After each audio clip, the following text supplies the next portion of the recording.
I found myself transmigrated into the body of a bullied girl, with a handsome young man in front of me gripping my hair, about to press a lit cigarette into my shoulder. Oh well, little did he know I was this year's boxing champion. I knocked him to the ground with one punch, took the cigarette and extinguished it on his pale cheek. Expressionless, I patted his face and said, "Remember this, lad. From now on, I'm the one calling the shots." Ding! This novel reminds you to click the subscribe button in the bottom right corner to read the complete novel. When I came to, I felt a chill on my shoulder. I looked down and realized I was being pinned to the ground, my shirt torn open at the shoulder. In front of me, a man with deep-set eyes and a hint of mischief in his expression was holding a cigarette between two fingers. His lips curled into a smirk as he lowered the burning end towards my exposed skin. Around us, a group of young men and women stood with their arms crossed, watching the scene unfold with casual interest. A flood of memories rushed into my mind, leaving me momentarily stunned. I distinctly remembered being stabbed by thugs hired by my boss, after I refused to listen to him and deliberately let my competitor win during the underground boxing match.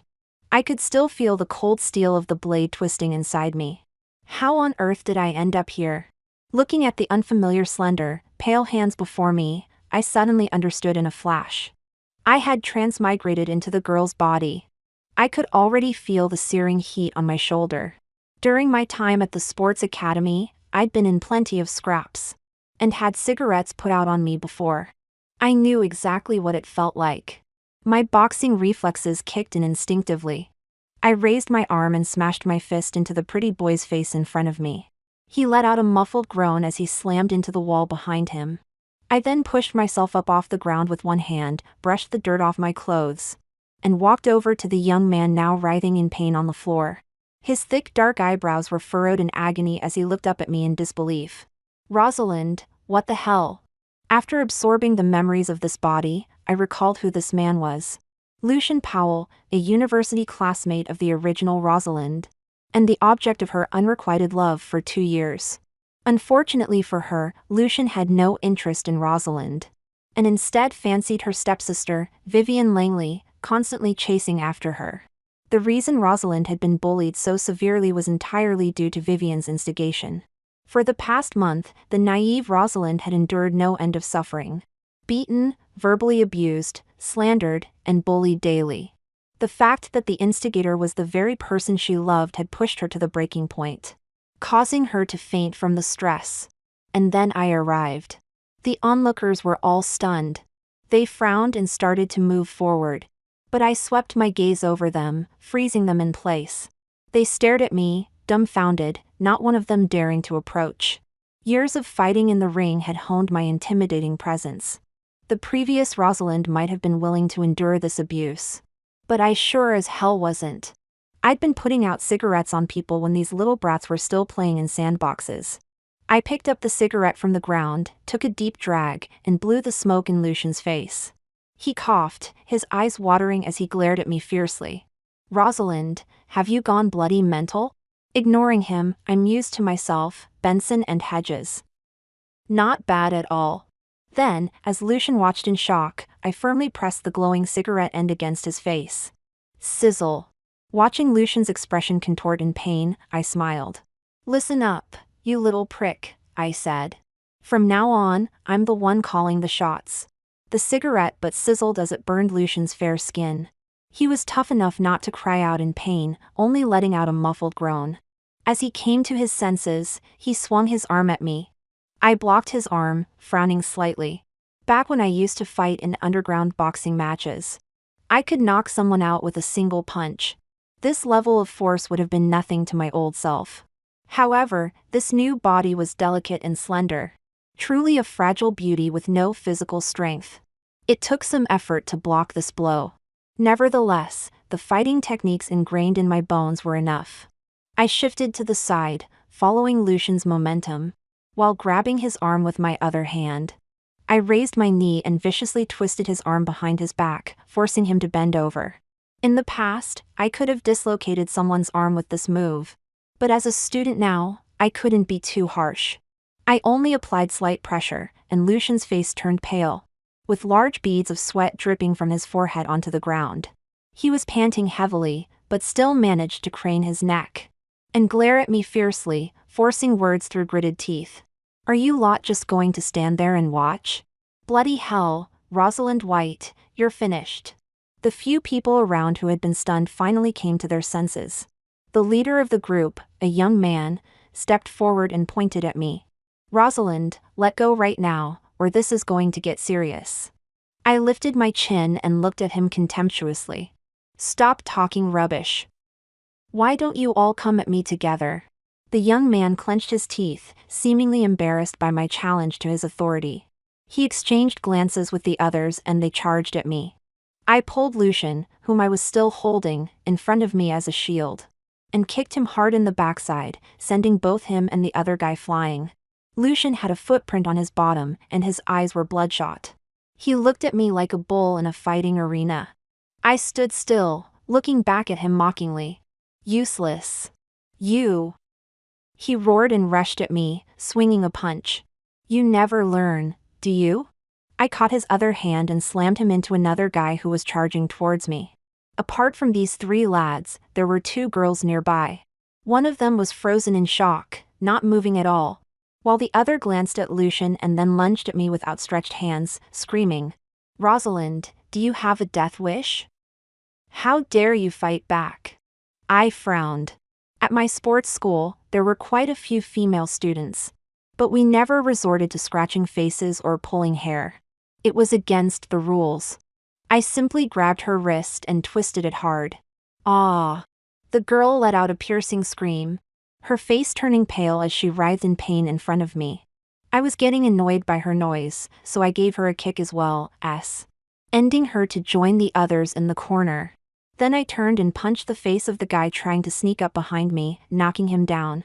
In less than a minute, 4 out of the 5 people present were lying on the ground. I coldly glanced at the remaining girl. She was terrified by my look, let out a scream, and ran away without even picking up her bag from the ground. At least she could run fast. As my consciousness gradually adjusted, I fully accepted the memories and understood what Lucian had done to Rosalind. Rosalind's parents' marriage had been destroyed by Vivian's mother's affair. This mother-daughter duo wasn't content with just ruining someone else's family. They wanted to completely destroy Rosalind, attacking her both openly and covertly. It was truly vicious. Meanwhile, Vivian had been twisting the truth in front of Lucian, pitifully claiming that her mother and Rosalind's father were truly in love. But Rosalind couldn't accept it and was always bullying her behind the scenes, even inciting others to join in. The red marks on Vivian's face were self-inflicted. Yet she lied, saying Rosalind had slapped her. Everyone was fooled by her tearful performance, genuinely believing that Rosalind was bullying her stepsister daily, which was excessive. They began to sympathize with Vivian and criticize Rosalind. Overnight, Rosalind became the target of everyone's anger. To get revenge for Vivian, Lucian started causing trouble for Rosalind at every turn. He brought to life all the fabricated scenarios Vivian had lied about, inflicting them on Rosalind. Locking her in the bathroom and dousing her with water, or dragging her to the corridor to slap her were just the mild acts. They even started burning her with cigarette butts, forcing her to drink toilet water, making her kneel and bark like a dog, and stripping her to film videos. Rosalind's once fair and delicate back and shoulders were now covered in burn scars. These people threatened to release the photos they'd taken if she dared tell anyone. So she had been silently enduring it all, never telling a soul. When I opened my eyes, they were about to do it again, with some of them already recording on their phones. Rosalind was truly pitiful. She had come today intending to withdraw from school. Born with a congenital heart condition, her health had always been poor. After enduring so much for so long, she was at her limit. She knew if she didn't escape now, it would be the end of her. Unfortunately, she was one step too late. I stared blankly at the people in front of me, my expression darkening. A bunch of animals. These people, without distinguishing right from wrong, had convicted someone without a trial. They had started taking the law into their own hands, before the courts had even reached a verdict. An innocent life, a young girl in the prime of her youth, had withered away because of these beasts' momentary whims. How cruel. How despicable. I'm no stranger to death. The people who've died in underground boxing rings outnumber those standing here combined. But those were for money, with death waivers signed, risks accepted. Unlike these people, who took a life simply because of their so-called sense of justice. Before Rosalind died, she had weakly called for help. But Lucian had pressed her head to the ground, grinding it in, saying she was pretending again. I looked at Lucian's face. After taking several kicks, he could barely get up. Sprawled on the ground with his hair disheveled and his clothes torn in several places. Yet he still glared at me venomously, refusing to submit. I hadn't hit his face, so it was still as handsome as ever. With a high, straight nose and deep-set eyes, both masculine and delicate. Especially with the round bloodstain on his right cheek. It made his features even more striking, like a bewitching spirit from the wilderness. No wonder Rosalind remained infatuated with him until her dying breath. Unfortunately, I only knew how to hit faces, not appreciate them. It was a waste on me. I walked over and stomped on his head. Lucian struggled painfully as I ground him into the dirt. The veins on his forehead bulged as he looked at me with such deep hatred. As if he wanted to tear me apart alive. Sweat beads slid down his fair forehead. As he desperately clawed at my boot with his pale fingers, hoarsely screaming, "Rosalind, I'll kill you." I pressed down harder, savoring his expression of fury and helplessness. The others nearby didn't dare speak anymore, staring at us in shock. Seemingly unable to comprehend how I had suddenly changed. I swept my gaze over them, and they immediately lay on the ground playing dead. Not daring to breathe, probably afraid I'd remember them and give them the same treatment. Recalling how Lucian had stomped on Rosalind. I ground my foot, rewarded with his suppressed cry of pain. Lucian's face was now covered in dirt and sand. A far cry from his earlier arrogance when he wanted to burn me with cigarettes. Now he was like a little peacock with its wings pinned. Trampled underfoot, utterly wretched. I crouched down and leaned in to whisper in his ear with a soft laugh. No wonder you like stepping on people's heads. It is quite satisfying. I pinned Lucian's head to the ground with my foot. And yanked his trousers down with my right hand. Lucian's face instantly changed color. He turned bright red, as if he'd suffered some unbearable humiliation, and shouted, "Rosalind, do you have a death wish?" "What the hell are you doing?" I calmly pressed my knee onto his frantically struggling body. And started snapping photos of his bottom and face with my phone. I had to admit, that teary-eyed expression of his was quite fetching. "Don't you like taking photos of people? Let me give you a taste of your own medicine. Who knows, you might even enjoy it." Lucian struggled violently, his head thumping against the ground. The veins in his arms bulging. I paid him no mind and reached straight into his pocket for his phone. Using 2 fingers to grip his chin and unlock it with facial recognition. "What are you trying to do, Rosalind? Let me go, or I swear I'll bloody kill you." Annoyed by Lucian's loud protests, I simply sat down on his back, causing him to let out a muffled groan. Then I told the others to throw me their phones. The 2 lads and the girl looked at each other uncertainly. But eventually, probably fearing I might go berserk and beat them up again, they handed over their phones with great reluctance. I made them unlock their phones one by one, then deleted all the photos and videos of Rosalind, making sure to check for any backups as well. Once I was done, I nodded at them. "Good. If I find out any photos or videos of me have been leaked, I'll beat you up every time I see you. And you." I pressed down hard with my bottom, making Lucian groan in pain. "You've got quite a pale arse. I wouldn't mind letting everyone have a good look at it." "Rosalind." "White."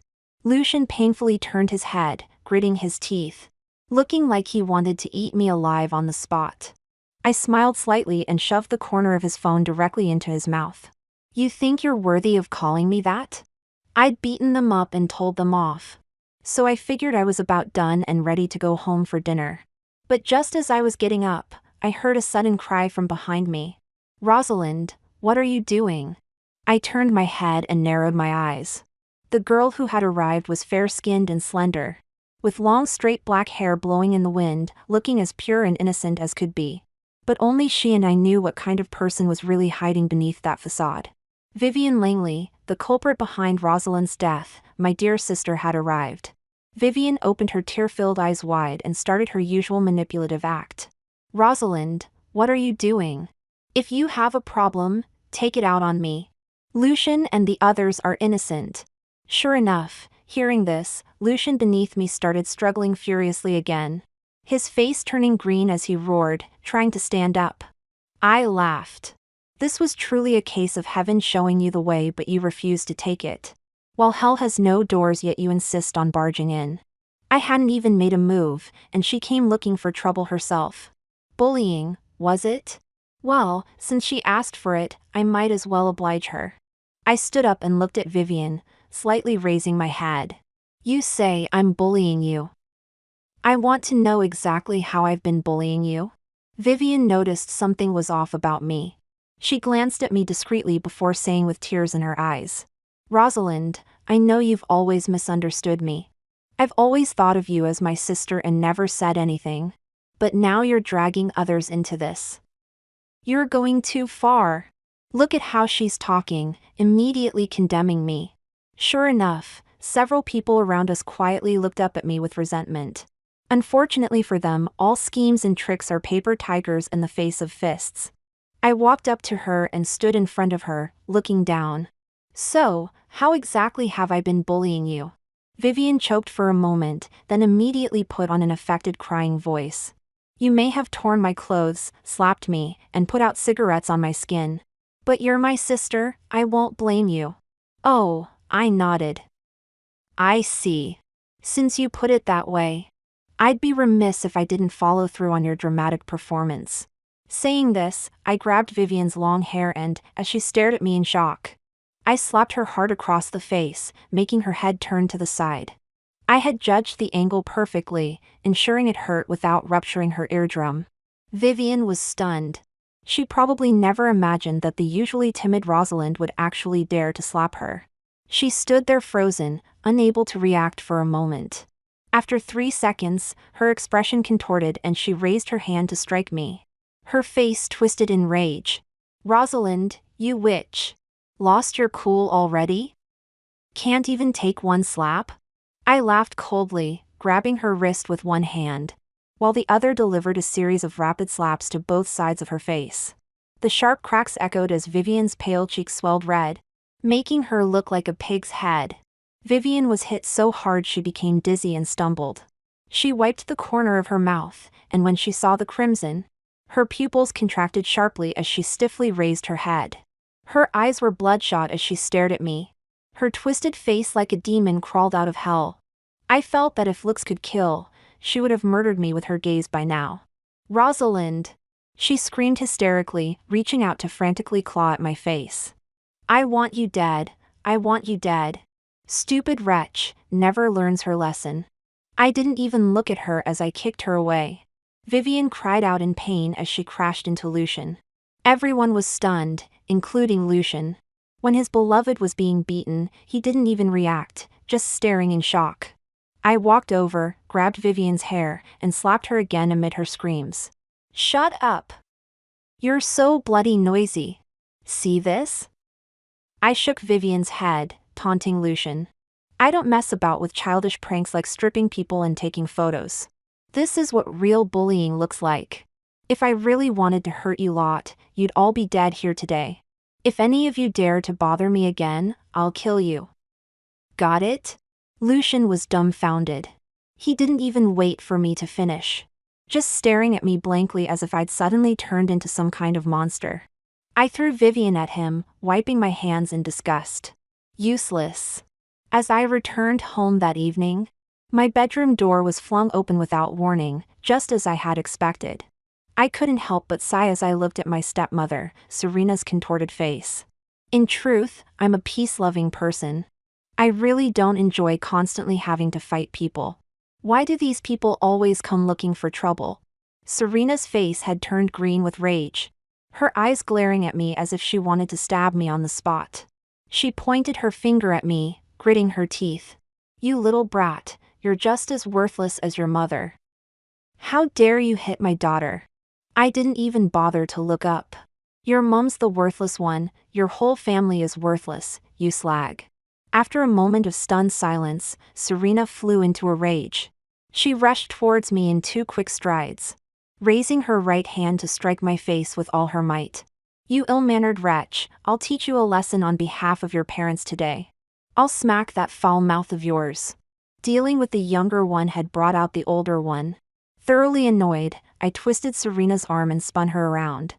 Who do you think you are to educate me on behalf of my parents? Your mouth seems to be the foul one here. Perhaps I should teach you a lesson on behalf of your parents. With that, I slapped her face hard twice, left and right, making Serena's expensively maintained face resound with sharp smacks. How satisfying! Serena was stunned by my blows. After a moment, she shrieked and lunged at me with her bright red nails. How dare you hit me? I'll kill you. What is it with this mother and daughter always trying to claw at people's faces? What's wrong with them? I frowned, about to teach her a harsher lesson, when suddenly there was a knock at the door. My father had returned. Serena immediately found her backbone again. She quickly withdrew her hand, straightened her clothes, and hissed at me. You little brat, you're finished. With that, she stomped out to tattle on me. I followed her out nonchalantly, hands behind my back, to see her dramatically throw herself into my father's arms, sobbing. Henry! We can't live like this anymore, you have to do something about this. My father stiffened for a moment, his hand pausing in midair as he was loosening his tie. He glanced at his secretary who was still standing in the doorway. The secretary, witnessing this family drama, smiled awkwardly and pretended he hadn't heard anything as he left. From the original Rosalind's memories, I knew that Henry White was a man who cared greatly about appearances. He had divorced my mother because he felt she couldn't present well in public, which was why he had married the younger and more glamorous Serena Hemsworth. Now that Serena was causing a scene in front of others, he was surely displeased. Sure enough, Henry hung his suit jacket on the coat rack and frowned. Stop this crying and wailing. What will people think if they see you like this? They'll assume we're mistreating you. Serena quickly realized her mistake and softened her tone, apologizing. I'm sorry, I didn't think it through. But you can't blame me for this, Henry. We simply can't stay here any longer. What happened? Henry asked sternly. It's Rosalind. Serena burst into tears again, sobbing as she complained. Henry, I know Rosalind has always hated us, but I've always thought of her as a child. I've been patient and understanding. But look at what she's done to Vivian. I merely said one word to her, and she lashed out at me too. Look at my face. Vivian also came over crying, leaning against Henry pitifully. Dad. I had held back when hitting them. And by now, Vivian's face showed no signs of injury. As for Serena, I had only slapped her twice, and her face wasn't even swollen. Indeed, Henry looked at their faces, puzzled. I don't see anything wrong. Rosie, did you really hit them? Rosalind had always been known for her gentle nature. The family knew this well, even if outsiders didn't. I knew Henry would never believe that Rosalind had raised a hand against anyone. Well, if we're putting on an act, I can play along too. I immediately lowered my head and said with a bitter smile. Dad, I don't know why Serena is saying these things about me. Do you really think I'm that kind of person? Hearing this, Henry turned to Serena, his expression darkening. Rosie wouldn't hurt a fly, let alone hit you. Don't you think you're going too far? To be fair, Henry White was not a qualified father. Serena and Vivian had been subtly targeting Rosalind behind the scenes. Rosalind had actually told him about it. But he had suppressed it all for the sake of the family's image, only giving them a warning. However, no matter how irresponsible he was, he could distinguish between his own daughter and someone else's. Rosalind was being threatened by Vivian and didn't dare to speak up. But I wasn't afraid. If it came to telling on each other, who would be scared of whom? Serena's face was full of hurt as she said in a trembling voice. Henry, do you think I would deliberately frame her? Her acting skills suddenly exploded into full force. She threw herself onto the sofa, sobbing. I've been with you for so long, and this is how you see me. What am I even here for? just as Henry was about to show sympathy and comfort her. I raised an eyebrow and said softly, "For money, I suppose. By the way, you just bought your brother a mansion last month. Does my dad know? You're not trying to drive me out of the house to have my dad's property all to yourself, are you?" Rosalind had overheard this before. But Vivian had blackmailed her with compromising photos. So she never dared to tell Henry. Let me be the good guy here. Sure enough, as soon as Henry heard this, his face darkened. He looked at Serena, his eyes full of scrutiny, all previous sympathy gone. You bought your brother a mansion? How come I don't know about this? I fanned the flames from the side. How would you know? I just happened to overhear it. Kensington, over 5,000 square feet. My dad's face changed instantly. You said you were going to invest earlier. Is this what you meant by investment? Serena panicked, her eyes darting around, not daring to look at my dad directly. Andrew is getting married, and as his sister, I had to help him. Henry, I was just about to tell you about this. She glared at me fiercely. I smiled back. Fine, very well. Henry narrowed his eyes and pointed at Serena. Tomorrow I'll freeze your card. Since you care so much about your brother, let him support you. Seeing that Henry was truly angry, Serena immediately became frightened. She no longer cared about telling on me and started to coax Henry, explaining with teary eyes. Henry, I really didn't mean to hide it from you. I just didn't know how to tell you. My brother has grown up and still hasn't found a partner. As his sister, I couldn't bear to see that. Henry impatiently shook off her hand, fuming, enough. Tomorrow I'll go back and check the accounts. I want to see where you've been spending money behind my back. Serena glared at me fiercely. I smiled and gave her the middle finger. I thought they were so formidable for bullying Rosalind like that. But this mother-daughter pair is just one more useless than the other. A life for a life, I'll make them atone for what they did to Rosalind. After this incident, both Vivian and Lucian despised me. However, afraid of getting beaten up again, they didn't dare to confront me directly. Instead, they resorted to covert tactics to make my life difficult. Realizing she could no longer bully me, Vivian started spreading vicious rumors about me. She claimed I abused her, led an immoral lifestyle by being a sugar baby, and was seen entering hotels with several thugs. Essentially, she spread the most offensive gossip she could think of. Lucian recruited others to help propagate these lies. Within 2 weeks, the rumors about me were flying everywhere, each more sordid than the last. This time, I was truly isolated. My classmates looked at me as if I were something filthy. People would avoid me when I walked by, cursing behind my back. Bloody disgusting, she's ruining the school's reputation. She should be expelled immediately. I heard she went out with 3 blokes last night. Stay away from her, she's probably got some disease. I saw numerous threads about myself on the school forum. When I went to class, someone even spat on my desk. I looked at the male classmate who was laughing maliciously and calmly raised my hand. Sir, someone spat on my desk. To my surprise, the teacher frowned at me with disgust. Vivian chimed in, Rosalind, it takes 2 to tango. Why don't others pick on anyone else? Maybe you should reflect on your own behavior? Exactly, the teacher nodded and said loudly. If you don't want to attend class, just get out. One bad apple spoils the whole barrel. I stood up, surveyed the classroom, and calmly walked out. Lucian looked at me triumphantly, raising his eyebrows in challenge. I ignored him. Vivian was born malicious, while Lucian was both stupid and evil, making such vile and sinful accusations against a girl without any evidence. Lucian came from a well-off family and was good-looking. He had lived a charmed life so far, which made him arrogant and conceited. Like when I beat him up last time. He ordered everyone not to tell their parents, afraid of losing face. Having suffered such a big loss, he wouldn't be content. He would definitely find a way to get revenge. The same went for Vivian. I was waiting for that moment. I stood outside until school ended.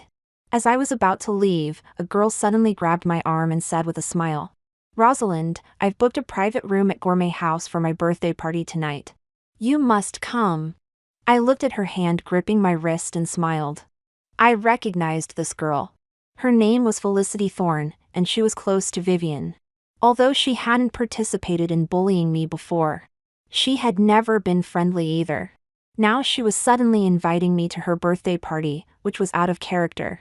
I could only assume Vivian had put her up to it. Nevertheless, I agreed without hesitation, sure. I wanted to settle this matter once and for all anyway. Felicity seemed surprised by my quick acceptance. The words she had prepared to persuade me got stuck in her throat, leaving her looking awkward. All right then, 7 o'clock, Gourmet House, 3rd floor, Mountain View Room. Don't forget. I nodded, I won't. I arrived at the private room precisely on time. The previously lively atmosphere suddenly fell silent the moment I appeared. Lucian couldn't help but give me a mocking smile. Look who's here, if it isn't the little rat. I curled my lips. Well, grandson. Have you forgotten your ancestors so quickly? Shall I bring out some photos to jog your memory?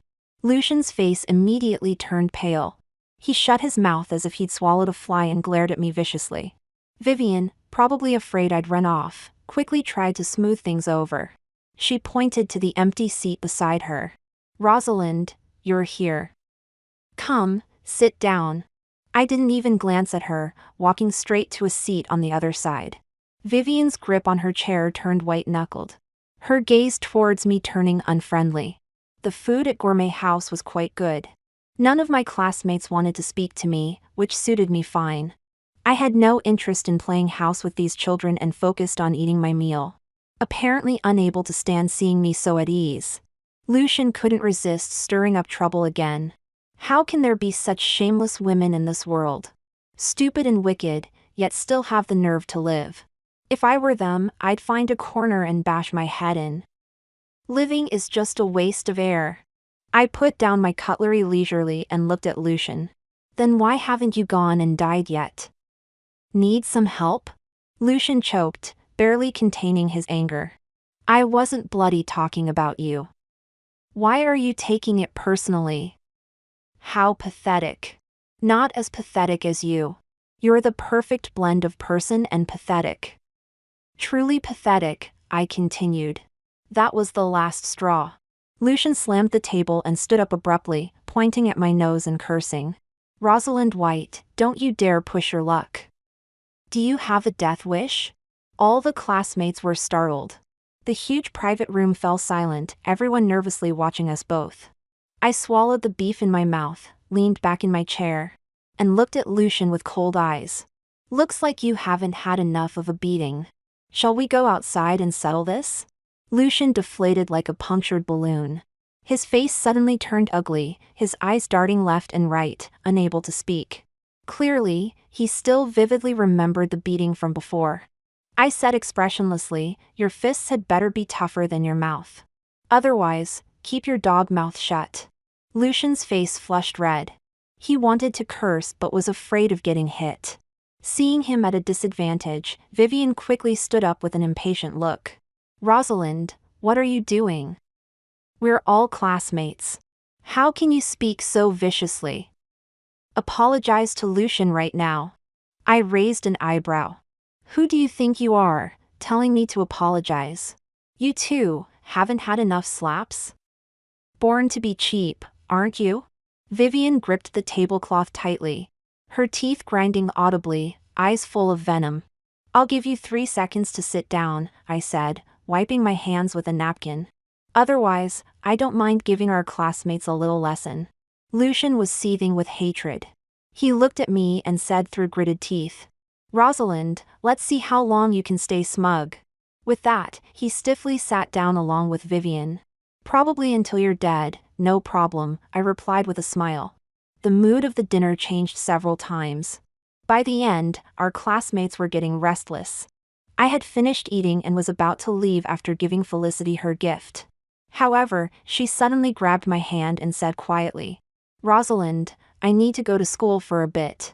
I left my bag there. Could you come with me? Gourmet House was quite close to our school, but we'd have to pass through 2 dark alleys without streetlights. I had to admit, while Vivian was vicious, her childish schemes were too clumsy. As soon as Felicity spoke, I understood what Vivian was planning. I discreetly slipped a dinner knife from the table into my boot when no one was looking. "Sure," I said, taking her hand. "Let's go."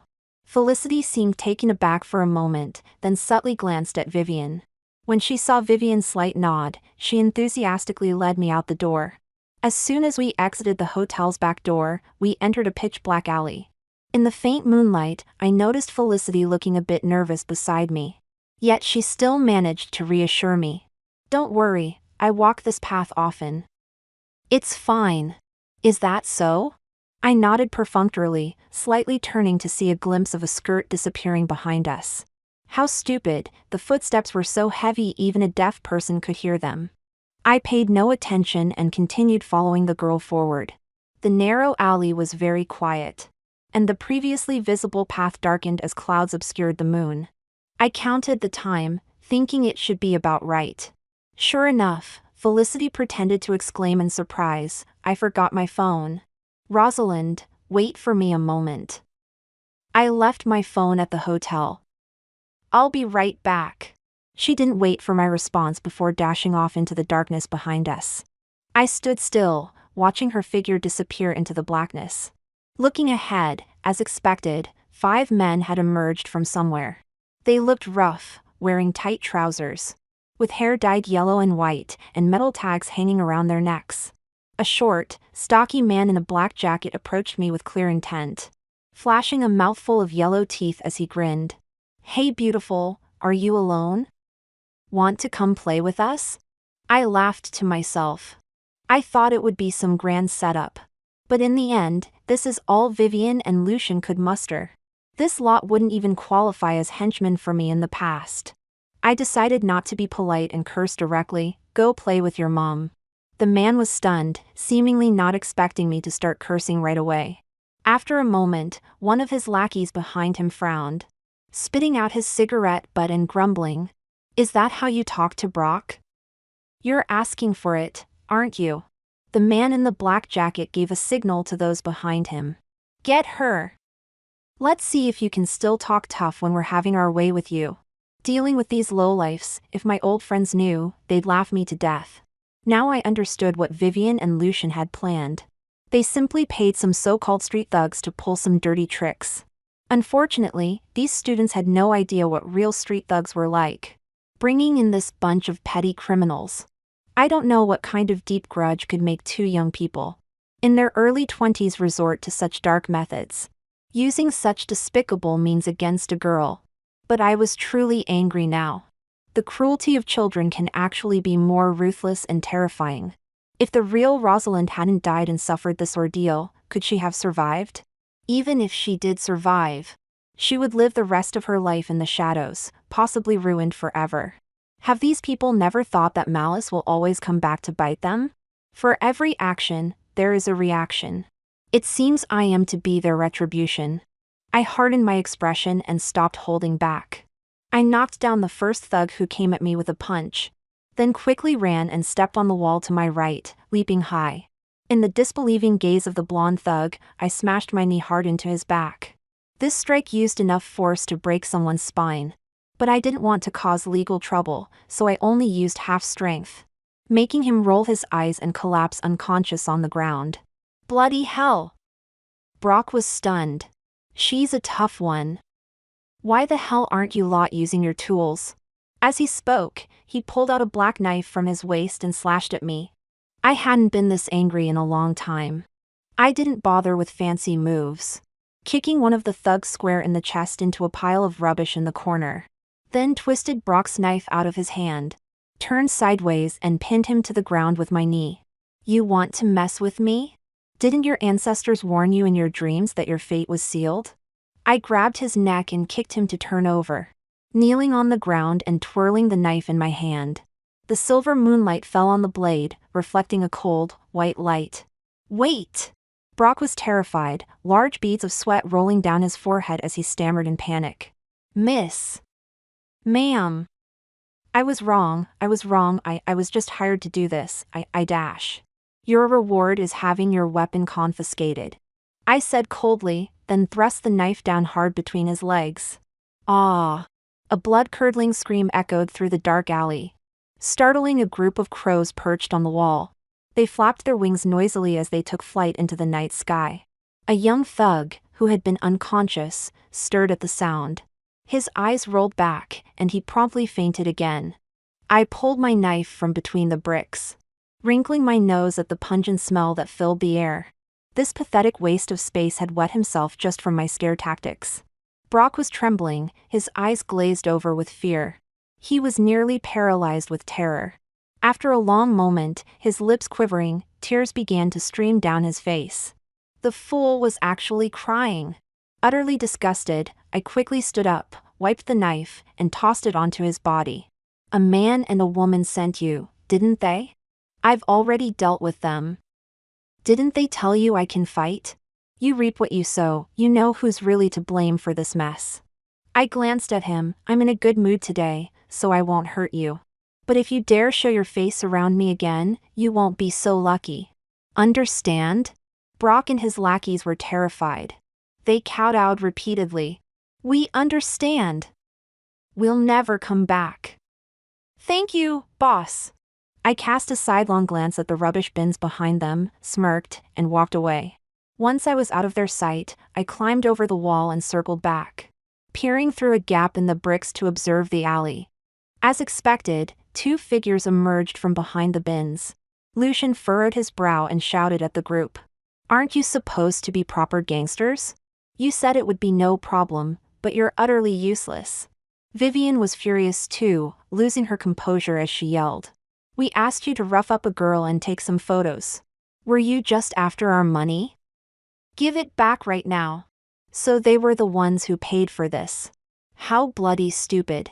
I can talk to those thugs like that because I can actually fight. Do they think they're invincible or something?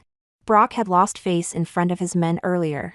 He'd been too scared to say anything while I was there. But now all that was left was anger. He narrowed his slanted eyes as he looked at Lucian and Vivian, his voice dripping with malice. You knew that girl could fight like that and didn't tell us? Were you trying to play us? Lucian knew he was in the wrong and nervously replied. Aren't you supposed to be proper gangsters? Who knew you couldn't even handle one girl? You really are useless. Heh. Brock laughed bitterly and signaled to his men. We've already taken the job. Someone's getting roughed up tonight. You're not bad looking yourself, love. The blonde thug I'd kicked the hardest earlier rubbed his back and glared viciously at Lucian. Brock, this bloke's got soft skin too.